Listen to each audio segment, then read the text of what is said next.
Ал бүгінгі біздің тақырыбымыз квадрат теңдеу, иә? Толық квадрат теңдеудің формуласы қандай болады? ax квадрат қосылған bx қосылған с тең 0. Бұл жерде біздің коэффициенттеріміз x-дің алдында тұрған сандар, иә? X квадраттың алдында a тұрады, x-дің алдында b тұрады. Бұл екеуі коэффициент, ал мынау бос мүше деп аталады. Яғни жанында ешқандай x жоқ, өзі бір сан. Осыны бос мүше дейді. Енді біз қазір квадрат теңдеуді екі түрлі жолмен шығаруға болады, дискриминант және ветпен, иә?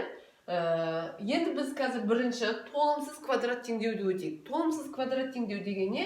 Бізде бұл жерде бос мүше болмайды, яғни бос мүше жоқ. Оларды қалай шығарамыз, қалай есептейміз?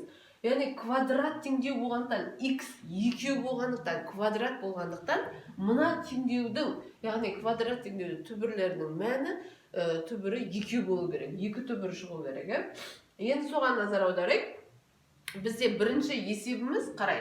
5x квадрат қосылған 4x тең 0. Қалай шығарамыз? Бірінші ұқсас мүшелерді жақшаның сыртына шығарамыз. Бізде ортақ мүше не болады? Мына жерде x. X-ті жақшаның сыртына шығарамыз. Сонда мына жерде неше қалады? 5x қалады. Қосылған 4-тің өзі қалады. 0.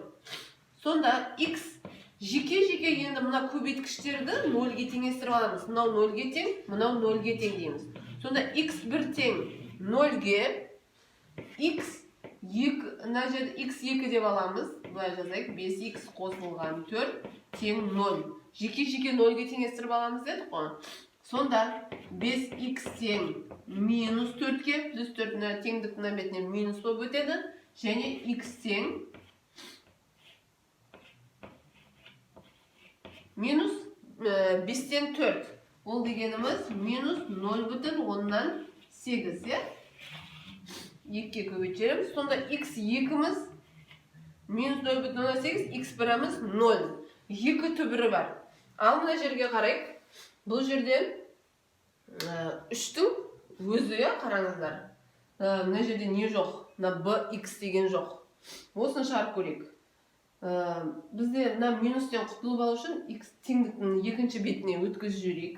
Сонда x квадрат тең неше болады? 3 болады. Енді квадрат дегеніміз, мына квадраттан құтылу үшін теңдіктің екі жағында түбірдің астына алуымыз керек, былай. Сонда түбірден алатын болсақ, мынада x-дің өзі шығады, мына жақта 3 шығады. Ал бізде не бола алады? Плюс, минус. Түбір астын плюс немесе минус түбір асты 3 болады. X біріміз, екіміз. Енді мына есептерді шығарайық. 3x квадрат өзін жазамыз. Плюс 2 теңдіктің бетіне өтеді, минус 2 болады. Сонда x квадрат дегеніміз минус 3-тен 2. Дұрыс па? Енді қарайық. Не дедік біз квадратны түбірге алатын болсақ, біздің қалай болады жағдайымыз? Түбірдің астында 3-тен 2. Ал бізде квадрат түбірдің астында минус сан болмайды дедік. Сонда мына есептің, мына теңдеудің, квадрат теңдеудің мәні жоқ, түбірі жоқ болады. Ал төртінші есеп 5-тен 1 x квадрат тең минус 5 теңдіктің екінші жағына өтеді, 5 болады. Пропорциямен көбейтілетін болса, x квадрат тең 5-ке 5-ті көбейтетін 25. Сонда x біріміз бұл жерде, егер түбірден шығаратын болсақ, плюс 5, x2 дегеніміз минус 5. Егер тексеретін болсақ, x-дің орнына 5-ті қоятын болсақ, 5-тің квадраты 25, ал минус 5-ті қоятын болсақ, минус 5-тің квадраты да 25. Сонда x біріміз 5, x2-міз минус 5 болады. Ал 5-ші есепте бізде қарайтын болсақ, бұл пропорция. Пропорцияда қалай көбейтіледі? Бұлай бір-бірінде көбейтуіміз керек. Сонда көбейтейік. 3. 3-ті мынаған көбейтетін болсақ, бірден көбейтіп жіберейік. 3x квадрат азайтылған. 3-ті 2-ге көбейтетін болсақ, 6x. Енді 4-ті көбейтейік. 4 жердегі 3-ім 12x квадрат қосылған. 4-ге 2-ні көбейтсек, 8x. Енді қалай істейміз? теңдіктің екінші жағына өткізейік, мына бетіне өткізейік. 3х квадрат теңдіктің мына бетіне өтеді, азайту болады. 12-ден 3-ті азайтатын болсақ, 9х квадрат. Минус 6х теңдіктің екінші бетіне өтеді, қосу болады. 8-ге қосамыз, 14х. Мына жақтан 0 қалды. Сонда х-ті жақшаның сыртына шығаратын болсақ, мына жерде 9х қосылған 14 тең 0. Сонда x біріміз жеке-жеке 0-ге теңестіреміз дедік. X біріміз 0. Келесі 9х қосылған 14 тең 0. 9х тең минус 14. X тең 9-дан 14-де. Яғни x2 дегеніміз минус неше бүтін? 1,9-дан 5. Минусы бар алдында. Сонда x біріміз 0, x2-міз минус 1,9-дан 5 болады. 6-шы есеп қызық және жақсы есептердің бірі. Қарайық. Бізде қарап тұрсақ, бұл жерде қысқаша көбейту формуласы қолданып тұр. Ол қандай? Назар аударатын болсақ, мынауымыз а квадрат азайтылған 49 дегеніміз ол b квадрат. 49 дегеніміз бізде 7-нің квадраты. Бұдан не шығатын еді? А азайтылған b, а қосылған b болу керек. Енді біз мынауымыз келтірейік соған осы формулаға. Сонда а-ның орнында бізде x азайтылған 2, 49 дегеніміз 7-нің квадраты. Сонда бұдан не шығады бізден? Формула азалатын болсақ, x азайтылған 2, азайту 7, x азайтылған 2, қосу 7. Міне минус, плюс қолдандық. Тең 0-ге. Енді жақшаның ішінде көбейткіштерге дайын тұр, жеке-жеке 0-ге теңестіріп аламыз. Мына жерде x азайтылған 2, минус 2, минус 7 қосылады 9 тең 0-ге. Мына жерде x минус 2 плюс 7 екеуі азайтылады. Үлкен санның таңбасы қойылады. Плюс 7, 7-ден 2-ні алсақ 5 тең 0. Сонда x біріміз минус 9 теңдіктің бетіне өтеді 9 болды. x2-міз плюс 5 теңдіктің екінші жағына өтеді минус 5 болады. Сонда x1 9, x2 минус 5 болды. Келесі, бізде 3х минус 1-дің квадраты. Енді мұна жерде тең деп қойын. 14 пен 12 x-тің ортақ көбейткіші не болады? Бізде 4. Мұна жерде неше шығады? 1 шығады. Енді біз мұна есепке ұқсату үшін бұл жерден минус 4-ті жақшаның сыртына шығарайық. Минус 4. Сол кезде мұна екеуінің орнын алмастырсақ болады. Сонда мұна жерден 3х азайтылған 1 болады. Өйткені минус 4-ті 3х-ке көбейтсек, минус 12, минус 4-ті минус 1-ге көбейтсек, плюс 4 шығады. Енді бұл жерде де ортақ көбейткіш бар көріп тұрғандай. Бірақ теңдіктің бетіне өткіземіз қазір.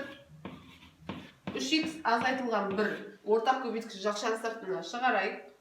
Шығармай бірінші жазып алайықшы. Минус 1, мына жаққа 4. Енді барып шығарайық. 3х азайтылған 1. Сонда мынадан квадратынан өзі қалады. 3х азайтылған 1 қалады. Ал мына жақтан бізде 4 қалады. Қосылған 4. Тең 0. Енді жеке-жеке 0-ге теңестірсек болады. Сонда бізде не жерде 3х азайтылған 1 тең 0-ге. X-іміз, x1-іміз сонда нешеге тең болады? 3-тен 1-ге тең болады. Мына жерге қарай жазайық. 3х минус 1 плюс 4 бізде неше шығады?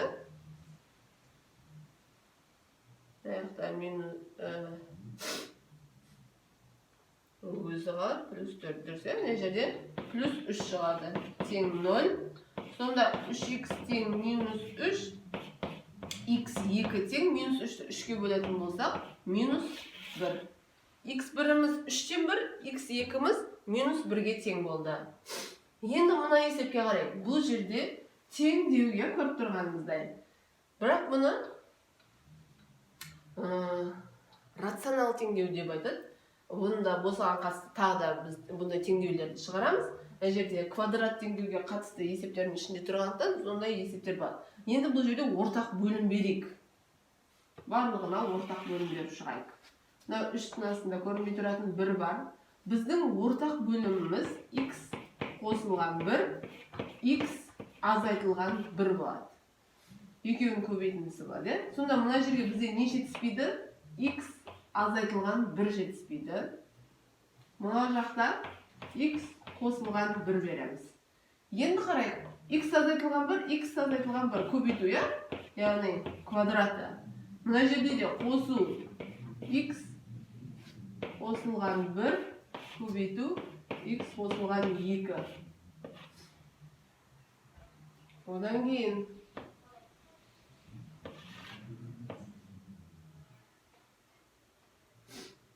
мынаны қазір неге көбейтіп жіберейік? Қосу. Мына жерде 3-ті бермей, 3-ті теңдіктің бетіне өткізіп жіберейік. 3 минус 3 болып барады. Осылай барсын. Енді жеке-жеке жақшаны ашайық. Ал мынаны бізде формулаға салатын болсақ, не болады? X квадрат азайтылған 1 болады. Осымен 3-ті көбейтіп жібереміз теңдіктің екінші бетінде. Мына жақшаларды ашайық. X квадрат минус 2x қосылған 1. Қысқаша көбейту формуласымен, Ал мына жақшаны қалай ашамыз? Жеке-жеке көбейтіп ашамыз. X-ке x-ті көбейтсек, x квадрат 2x 1-ге x-ті көбейтсек, x 2 тең. Мына екеуін көбейтіп жібереміз. Минус 3x квадрат плюс 3 болды. Енді жинақтайық.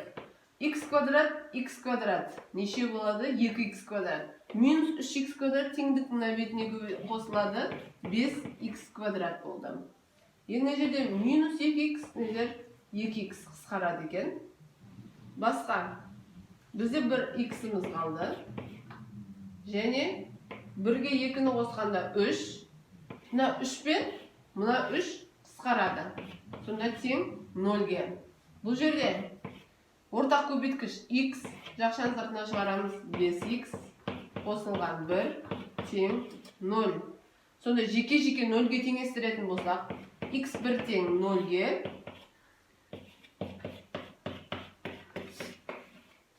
жерде 5x1 минус 1 болып өтеді. Сонда x2 тең минус 5-тен 1-ге болады екен. x1-іміз 0, x2-іміз минус 5-тен 1.